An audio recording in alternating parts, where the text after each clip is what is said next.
but you gotta look at the person that's making the threats.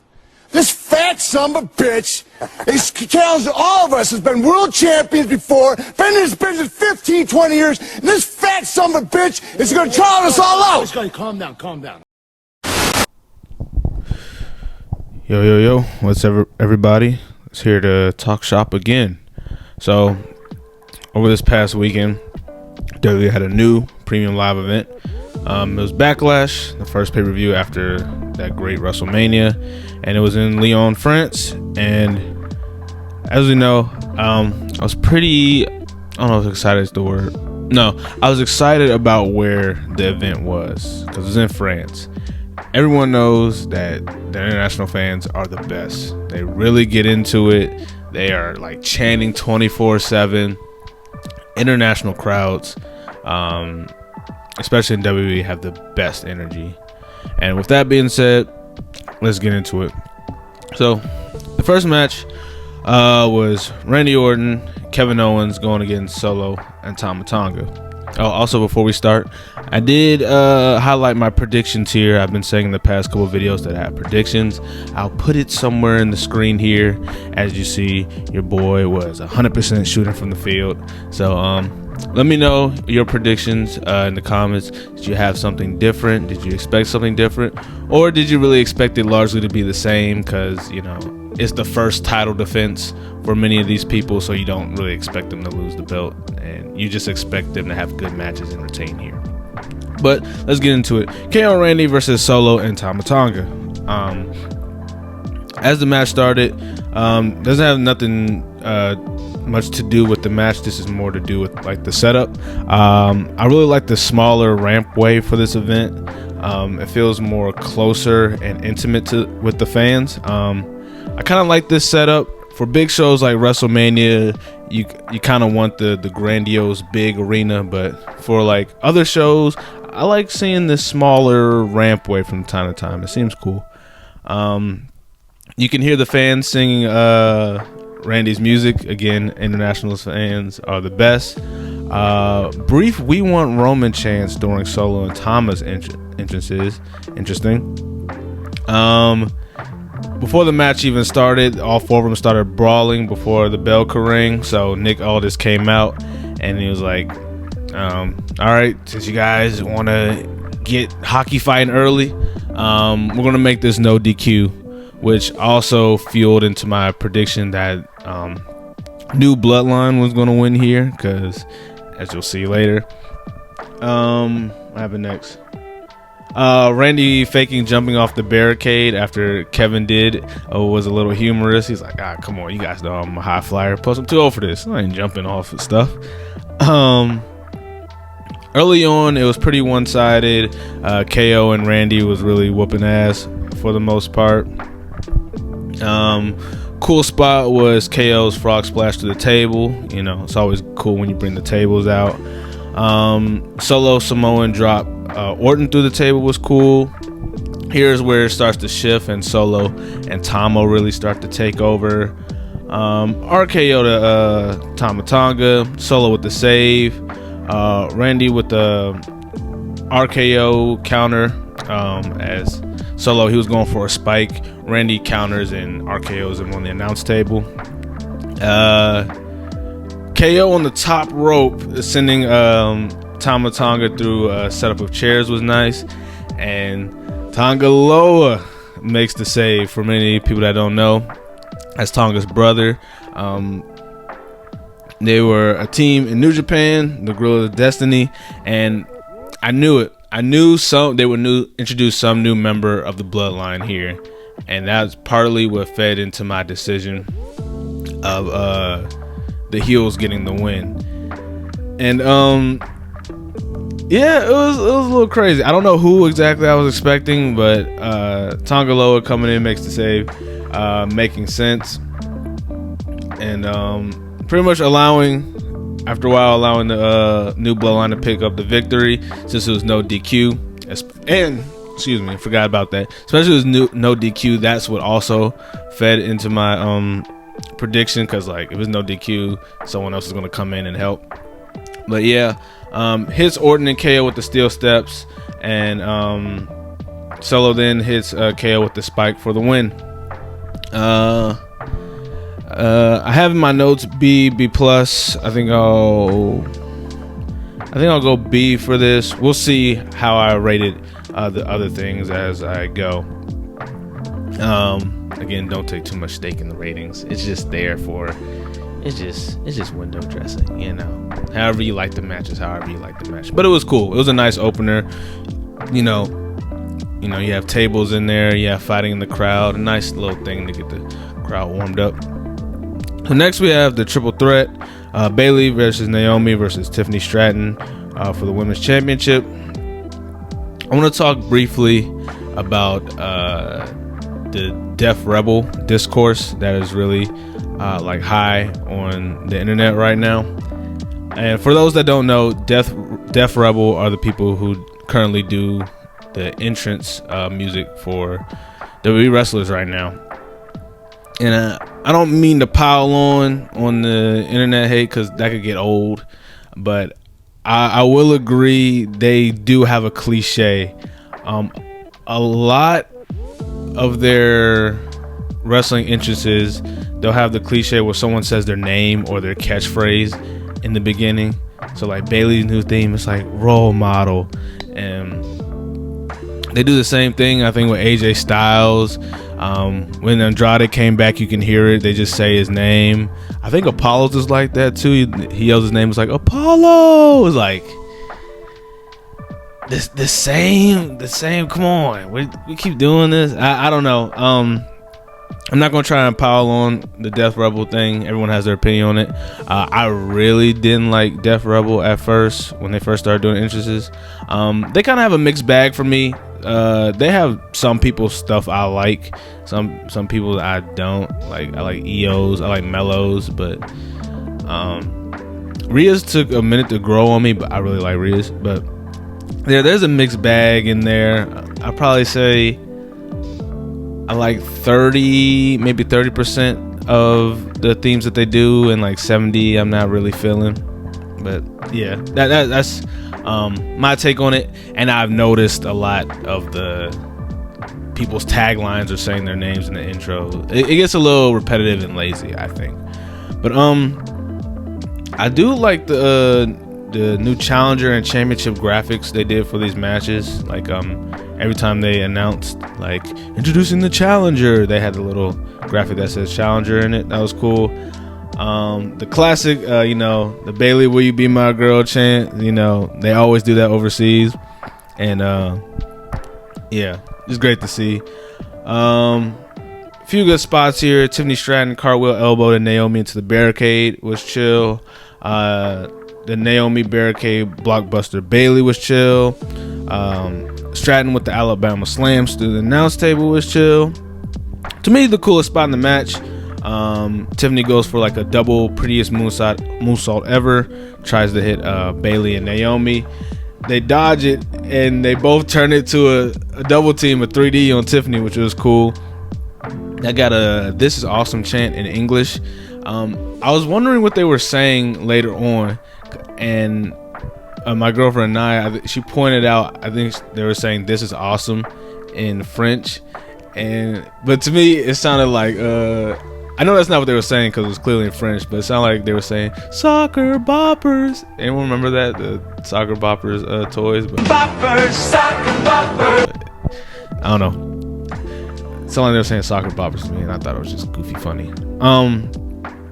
But yeah, with the ending, somewhat sudden ending with the Bayley winning with the Naomi counter pin, roll up pin. Not that it was a bad thing, it was just a little sudden. I wasn't expecting it.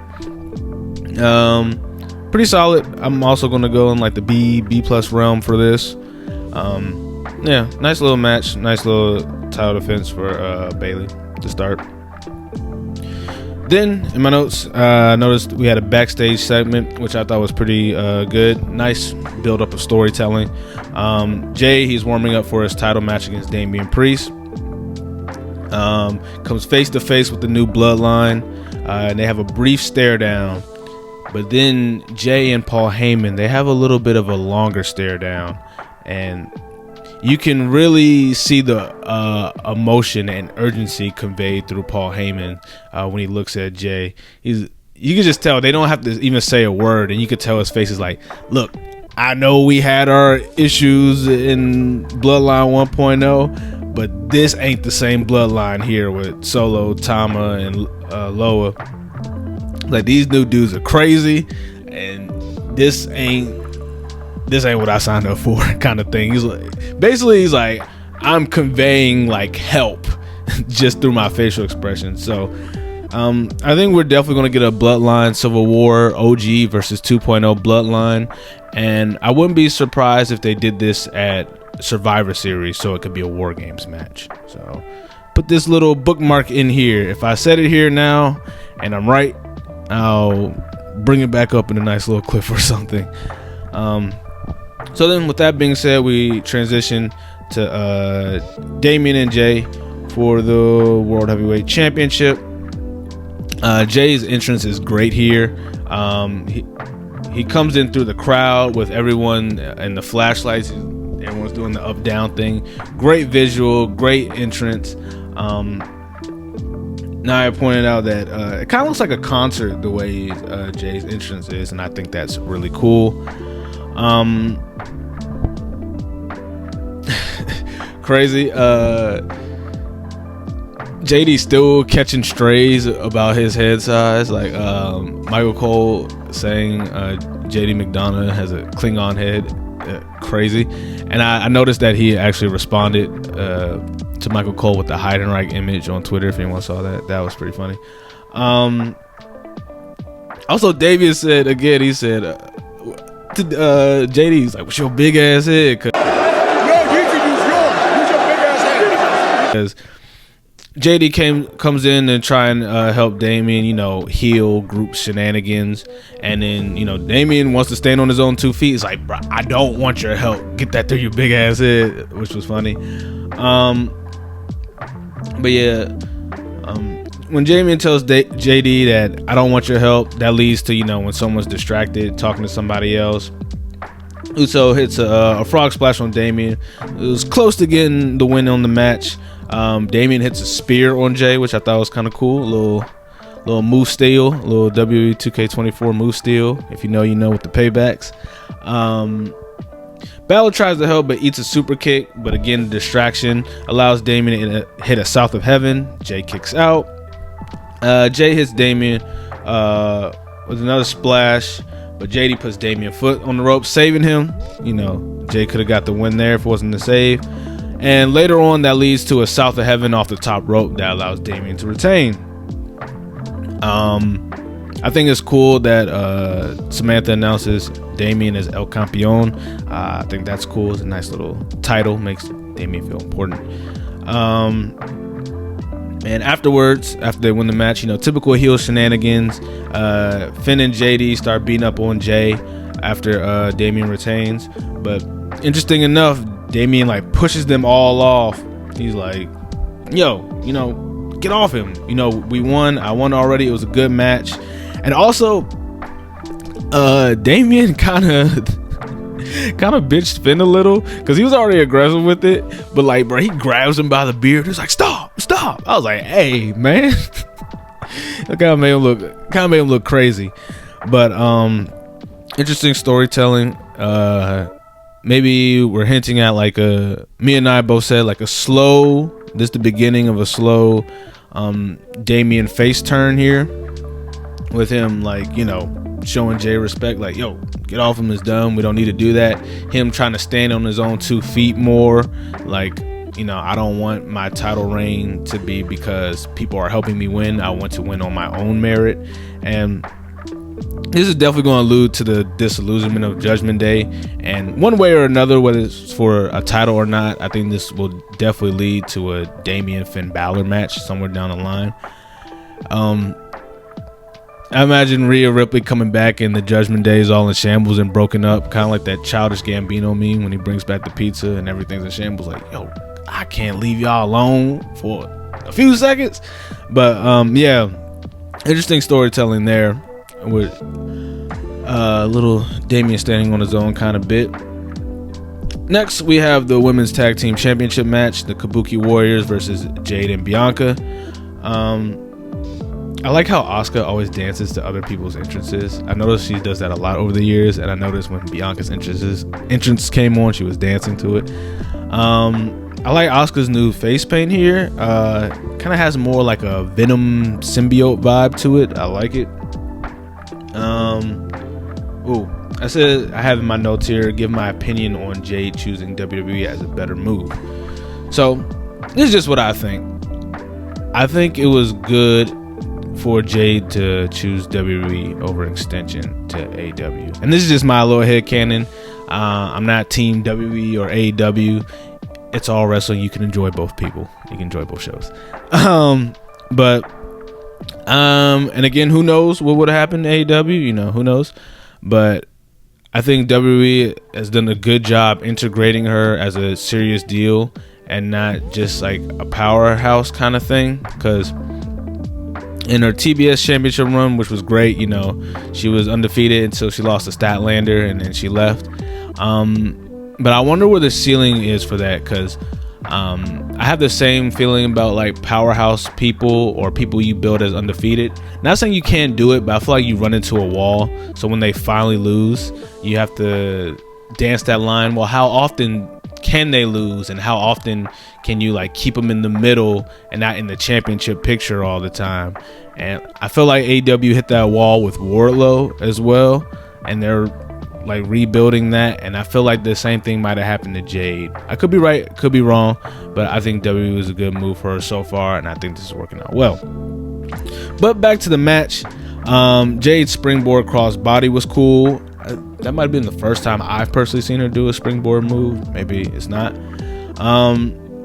Kairi using Bianca as a step stool to hit Jade to break up the pin. I mean, not pin, the tag was cool. I have the notes again. I have no idea what they're chanting, but it sounds like soccer boppers. But I think it was "This is awesome" that I pointed out.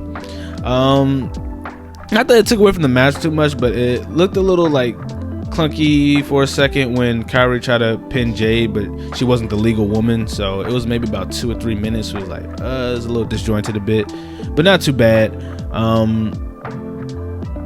Cool double team move on Kairi.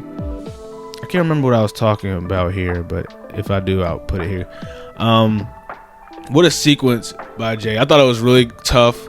The way that Jade hit Jaded on Kairi, that was wild. Like, she had her like on her shoulders, like transitioned to an electric chair, powerbomb, whatever it was. Then she dropped her down and hit the Jaded. That was cool. And then Bianca hits the KOD on Asuka to be the new tag team champions. Pretty solid match. I'm gonna give that a B. It was nice and cool, especially the finish sequence with Jade. Oh, that was nice. Solid match. And now we're wrapping up, heading to the main event, the match that I was really excited for, which was Cody Rhodes versus y'all know my goat, AJ Styles. You know, I didn't let my bias overtake. I knew Cody would retain, of course, but I knew it would be a great match. And this is definitely a main event caliber match. Again, I have it on here. AJ's new song "Death Rebel" beginning catchphrase. I think his is like, "They don't want none." I was like, yeah. Crowd singing "Kingdom" was dope. The Bullet Club leader acknowledgement was cool. Like Michael Cole mentioning, like 2 former leaders of Bullet Club. I like how in Triple H era, you know, we're not afraid to mention other companies like New Japan is the boogeyman, where it's not. Except AEW. I don't think they're gonna say AEW because they have a little thing, but who knows. Dueling chants like Phenomenal and Cody, you know, they have the dueling chants. I noticed Cody Rhodes did the Stardust taunt, the little this on AJ, and you can read AJ's lips. He says, "You motherfucker." I really like the intensity between these two. You could really notice in the match, like the facial expressions and how serious and amped up they were. It was great. Let's see. Brainbuster on the apron was nice. The power bomb from Cody to AJ on the announce table, countering the sliding knee on the apron. Springboard 450 is always a beautiful move to look at. AJ hits a burning hammer, but Cody kicks out at 1. I have again good intensity. Phenomenal forearm is countered by a super kick, was nice. The top rope Cody cutter instead of just a regular springboard one to hit the crossroads and a win. Great match. Nothing more you can ask for, and what I expected. I think I'm gonna go A- here. It was great. Maybe A. We'll see what I put in the final cut. But yeah, that was a good one. And my longest review yet for 5 matches. I guess I just had really a lot to say on this one. I try to include a bit more and really focus in and include a lot more things. So hopefully that reflects in the video content. But again, thank you all for watching. Thank you all for tuning in. Thank you to everyone who watched the shorts I posted. Nice little experimental thing I'm working on. I think I'm gonna keep doing them. It was fun doing the shorts, and I like the engagement interaction I had off the shorts. Look at us getting close. We're having a real intimate conversation. And thank you everyone once again for watching the previous videos. Again, thank you everyone. Love each other, be good people, and I will see you in the next video, whatever I decide to do. Thank you.